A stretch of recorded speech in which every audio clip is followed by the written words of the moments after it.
Brian Miskimins here to talk pinpoint weather. And Brian, a little brisk out there right now. Yeah, it certainly feels like December. And even, so as I mentioned earlier, some reports of some snow flurries out there and some sprinkles.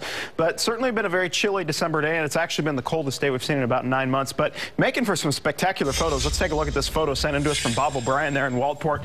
Just a little sliver of clearing. And as Bob mentioned in his email to me, it's just a pastel of colors out here tonight. And certainly we're going to see a lot more spectacular sunsets like this in the coming days, and sunrises for that matter. 29 degrees the low this morning in Portland, 30 there in Salem, 36 in Eugene. You guys really stuck in the low clouds and fog. 11 in Burns this morning, 13 for Baker City, 12 for Redmond, and 18 there in K Falls, and even in the 30s out along the coast. And because of this cold temperatures, the cold temperatures this morning, coldest since March 7th, so almost 10 months since we've seen a temperature colder than that. And that morning it was 28 degrees. And this is the latest freeze ever recorded at the airport since records have been kept there back in 1940.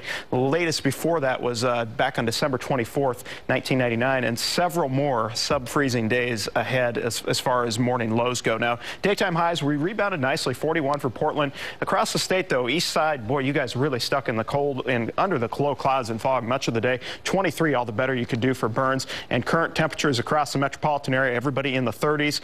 We'll slowly cool down tonight. There are a lot of flurries and sprinkles heading in, so that's going to kind of keep our temperatures from going too much further.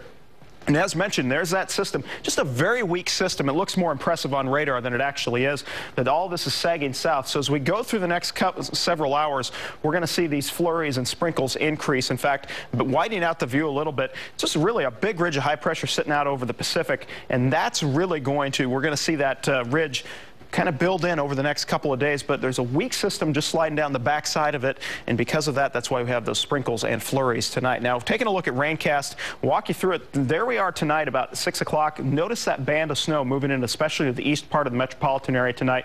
I think this model's a bit overdoing it, but you definitely get the idea. There could be some light snow or light rain around the area, but then as we go through Sunday, we really start to clear out in the afternoon, and we're clear all the way from Monday, Tuesday, and even Wednesday at this point. The one thing you're going to notice, especially if you live out in the Gorge in East County, is those east winds starting to really kick up as we go through the coming days. Now, out along the coast, some morning fog areas, otherwise gradual clearing. Daytime highs in the mid-40s after overnight lows in the mid to upper 30s. Down the valley, it's going to be areas of freezing fog, especially the further south you go. 29 tomorrow morning for Kelso, with some areas of freezing fog there as well. 42 in the afternoon for Salem, 40 for Kelso. Over to the east side, take a look at these overnight lows. 7 in Burns, 8 there for Baker City. Afternoon highs there, all the better, and you can do is about 24.